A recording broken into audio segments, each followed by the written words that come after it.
छत्तीसगढ़ के धमतरी जिले का एक मामला सामने आया है, जहां निगम की अनदेखी का आरोप लगाया गया है।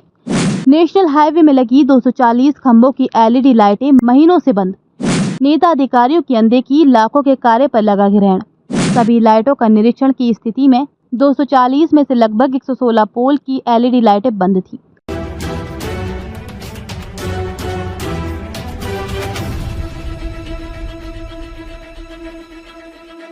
छत्तीसगढ़ के धमतरी नगर निगम की अनदेखी का एक मामला सामने आया है, जहां पर शहर की सुंदरता बढ़ाने के इरादे से नेशनल हाईवे मार्ग के अर्जुनी मोड़ से लेकर श्यामतराई तक सड़क को रोशन करने वाले खंभों में लगभग 1 वर्ष पूर्व तत्कालीन महापौर विजय देवांगन के कार्यकाल में लगभग 240 खंभों में एलईडी लाइट लगवाई गई थी, जिनका टेंडर लगभग 12 लाख रुपए में हुआ था।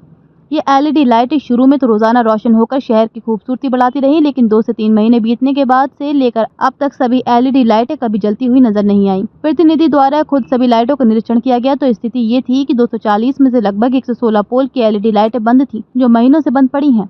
हाथ तो ये है कि उन एलईडी लाइटों के ऊपर स्ट्रीट लाइट लगी हुई है, उनका भी यही हाल है। जब से सड़क के दोनों ओर स्ट्रीट लाइट लगी है, सारी की सारी कभी जलती हुई नजर नहीं आई। इससे निगम की कार्यशैली उजागर होती है कि शहर विकास को लेकर स्थानीय नेता और अधिकारियों द्वारा टेंडर दिए जाने तक तो पूरी गंभीरता दिखाई जाती है, बाद में न कार्य और वस्तु मटेरियल की गुणवत्ता पर ध्यान दिया जाता है और न ही कार्य पूर्ण होने के बाद पलटकर उस ओर देखा जाता है। बहरहाल इस मामले में शहर के प्रबुद्ध नागरिकों का कहना है कि तमाम तरह के विकास कार्य जो होते हैं वे जनता के ही पैसों से होते हैं और जनता के लिए होते हैं, और जनता के पैसों की इस तरह से बर्बादी करना बेहद ही शर्मनाक है। स्थानीय नेताओं को इस और सख्त कदम उठाने की जरूरत है। देखिए, मामला इस प्रकार का है कि अभी देखिए बारिश और आंधी तूफान का भी अचानक प्रचलन हुआ है और मौसम भी कई दफ़ा ख़राब हुआ है, तो इसमें भी लाइटें ख़राब होती। दूसरा, ये जो बिजली खंभों में अवैध रूप से जो पोस्टर बैनर होर्डिंग का जो मामला रहता है, उसको लेकर के भी जो है काफ़ी लाइटें जो है वो ख़राब हो जाती हैं, उसको मरम्मत संधान किया जाता है। इसी तारतम्य में जो है अभी हमने लगातार जो है अवैध पोस्टर और होर्डिंग हटाने का काम किया है, ताकि उन लाइटों को सुधार कर सकें। इसी दिशा में जो है निगम प्रयास करता है। तो इसमें ठेकेदार तो मेंटेनेंस की उसकी जिम्मेदारी होगी, तो वो रेगुलर मेंटेनेंस उसका क्यों नहीं कर पाते?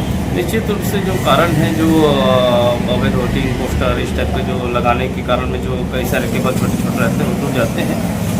हम लोग एजेंसी के माध्यम से मरम्मत संधारण कराते हैं, जिनके उसके नाम से जो रहता है कि मेंटेनेंस पीरियड का, उस पीरियड में उनको लगातार हम लोग उसको लाइटों को चालू रखने का प्रयास करते हैं। ये दुर्भाग्य है कि सबसे पुराना नगर निगम होने के बाद भी, नगर निगम होने के बाद भी धमतरी में प्रकाश की सुव्यवस्थित व्यवस्था नहीं है।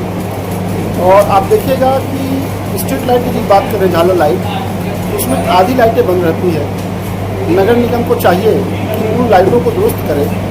सबसे बड़ी बात यह है कि लाखों की लागत से जो परियोजनाएं शुरू करती है, उसमें जो व्यवस्था होनी चाहिए, मैनेजमेंट होनी चाहिए, उस मैनेजमेंट में नगर पालिका निगम जो है कहीं ना कहीं असफल हो जाते हैं या उधर ध्यान नहीं देते। मैं समझता हूँ नगर निगम को भी और हमारे नवनिर्वाचित जो महापौर है आदरणीय रामू अरोड़ा जी को भी इस ओर ध्यान देना चाहिए।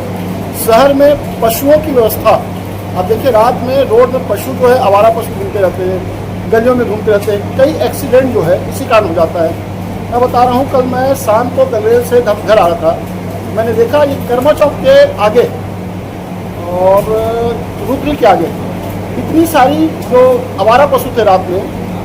अगर कोई आदमी कम लाइट में अगर गुजरे तो निश्चित तौर से एक्सीडेंट हो जाता है और कई एक्सीडेंट हुए भी हैं। उसी तरह की झालर लाइट की आप बात कर रहे हैं, वो जो है अर्जुनी मोड़ से जो श्यामतराई तक का है, उसमें आप रात में गुजरिए तो आधे से ज़्यादा लाइट बंद रहती है। इसलिए मेरा अपील है आपके चैनल के माध्यम से कि सफाई और प्रकाश की प्रॉपर व्यवस्था हो, आवारा पशुओं का उचित प्रबंधन किया जाए, ताकि शहर जो है एक निश्चित विकास को आगे बढ़े।